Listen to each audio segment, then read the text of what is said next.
Assalamualaikum warahmatullahi wabarakatuh.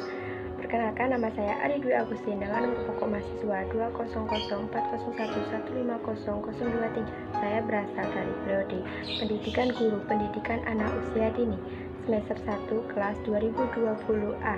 Saya akan mereview materi kuliah Pendidikan Kewarganegaraan dengan materi 1. Identitas nasional, 2. Integrasi nasional, 3. Nilai dan moral konstitusional. Yang pertama, identitas nasional. Identitas nasional dibentuk oleh dua kata dasar, ialah identitas dan nasional. Identitas berasal dari bahasa Inggris identity, yang secara harfiah berarti jati diri, ciri-ciri atau tanda-tanda yang melekat pada seseorang atau sesuatu sehingga mampu membedakan dengan yang lain. Istilah nasional menunjukkan pada kelompok-kelompok persekutuan hidup manusia yang lebih besar dan sekali sekedar perkelompokan berdasarkan ras, agama, budaya, bahasa, dan sebagainya. Dalam konteks pendidikan kewarganegaraan, identitas nasional lebih dekat dengan jati diri, yakni ciri-ciri atau karakteristik, perasaan atau keyakinan tentang kebangsaan yang membedakan bangsa Indonesia dengan yang lain. Identitas nasional sebagai identitas bersama suatu bangsa dapat dibentuk oleh beberapa faktor yang meliputi primordial, skala, tokoh, Bhinneka Tunggal Ika, sejarah, perkembangan ekonomi, dan kelembagaan. Identitas nasional Indonesia menunjukkan pada identitas yang bersifat nasional, bersifat buatan karena dibentuk dan disepakati, dan sekunder secara sebelumnya. Sudah terdapat identitas kebersamaan dalam diri bangsa Indonesia, bendera negara Indonesia, bahasa negara, dan lambang negara, serta lagu kebangsaan merupakan identitas nasional bagi negara bangsa Indonesia yang telah diatur lebih lanjut dalam Undang-Undang Republik Indonesia nomor 24 tahun 2009. Terdapat bendera, bahasa, dan lambang negara serta lagu kebangsaan. Itu tadi tentang materi yang pertama. Kita lanjut yang kedua. Integrasi nasional berasal dari kata integrasi dan nasional. Integrasi berarti memberi suatu tempat pada suatu keseluruhan. Dalam Kamus Besar Bahasa Indonesia, integrasi berarti pembaruan hingga menjadi suatu yang bulat dan utuh. Kata nasional berasal dari kata nasional, yang berarti bangsa sebagai persekutuan hidup manusia. Integrasi nasional merupakan proses pemersatuan bagian-bagian, unsur atau elemen yang terpisah dari masyarakat menjadi kesatuan yang lebih bulat, sehingga menjadi suatu nasional atau bangsa. Jenis-jenis integrasi mencakup integrasi bangsa, 2. Integrasi wilayah, integrasi nilai, 3. Integrasi nilai, 4. Integrasi elit massa, 5. Integrasi tingkah laku atau perilaku insentif. Dimensi integrasi mencakup integrasi vertikal dan horizontal, sehingga aspek integrasi meliputi aspek politik, ekonomi, dan sosial budaya. Integrasi berkebalikan dengan disintegrasi. Jika integrasi menyeratkan adanya keterpaduan, kesatuan, dan kesepakatan antar atau konsensus, disintegrasi menyirat adanya keterpecahan, pertentangan, dan konflik. Model integrasi yang berlangsung di Indonesia adalah model integrasi Imperium Majapahit, model integrasi kolonial, dan model integrasi nasional Indonesia. Perkembangan integrasi dapat dilakukan melalui 5 strategi atau pendekatan, yakni 1. Adanya ancaman dari luar, 2. Gaya politik kepemimpinan, 3. Kekuatan lembaga-lembaga politik, 4. Ideologi nasional, 5. Kesepakatan pembangunan ekonomi. Integrasi bangsa diperlukan guna membangkitkan kesadaran atau identitas bersama, menguatkan identitas nasional, dan membangun persatuan bangsa. Itu tadi materi yang kedua. Kita lanjut ke yang ketiga. Yang ketiga, nilai dan moral konstitusional.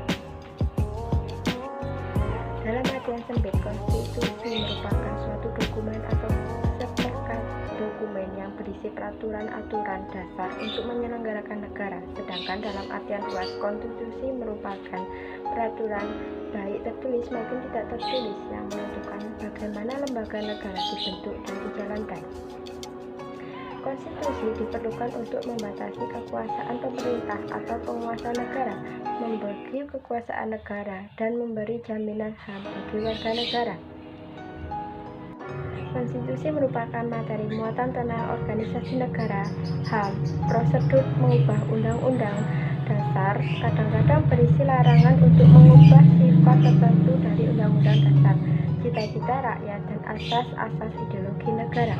Pada awal era reformasi, adanya tuntutan perubahan Undang-Undang Dasar Negara Republik Indonesia 1945 didasarkan pada pemandangan bahwa UUD NRI 1945 belum cukup memuat landasan bagi kehidupan yang demokratis, pemberdayaan rakyat, dan penghormatan terhadap HAM. Di samping itu, dalam tubuh Undang-Undang Dasar Negara Republik Indonesia tahun 1945 terdapat pasal-pasal yang menimbulkan penafsiran beragam, multifungsi, dan membuka peluang bagi penyelenggara negara yang otoriter, sentralistik, tertutup, dan paratik KKN. Dalam perkembangannya, tuntutan perubahan Undang-Undang Dasar Republik Indonesia tahun 1945 menjadi kebutuhan bersama bangsa Indonesia. Oleh karena itu, MPR melakukan perubahan secara bertahap dan sistematis dalam 4 kali perubahan. Keempat kali perubahan tersebut harus dipenuhi sebagai satu rangkaian dan satu kesatuan.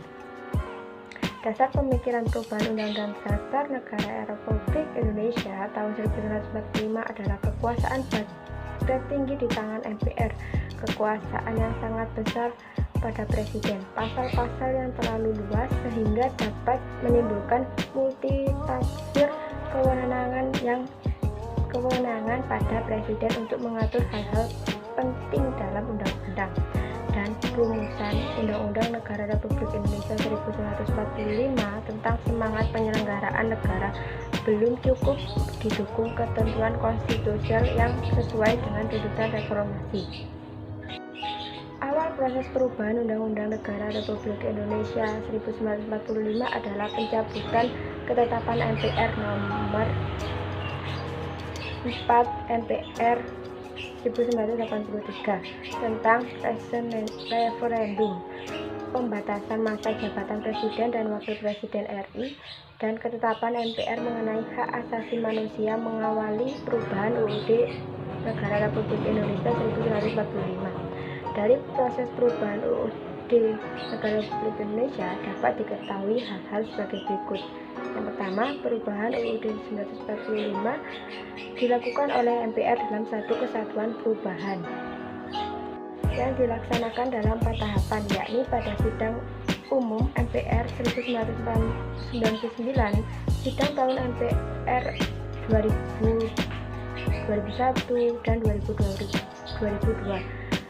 Yang kedua, hal ini terjadi karena materi perubahan UUD Negara Republik Indonesia 1945 yang telah disusun secara sistematis dan lengkap pada masa sidang MPR tahun 1990 sampai 2000. Jika keseluruhannya dapat dibahas dan diambil keputusan.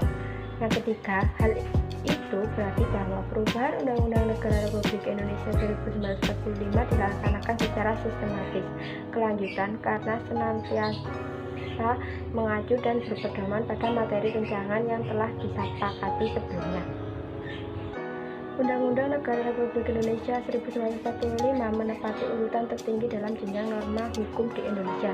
Berdasarkan ketentuan ini, secara normatif, undang-undang isinya tidak boleh bertentangan dengan Undang-Undang Dasar. Jika suatu undang-undang diisi dianggap bertentangan dengan Undang-Undang Dasar, maka dapat melahirkan masalah konstitusionalitas undang-undang tersebut. Warga negara dapat mengajukan pengajuan konstitusionalitas suatu undang-undang kepada Mahkamah Konstitusi. Demikian dari 3 topik yang telah saya review. Kurang lebihnya mohon maaf. Wassalamualaikum warahmatullahi wabarakatuh.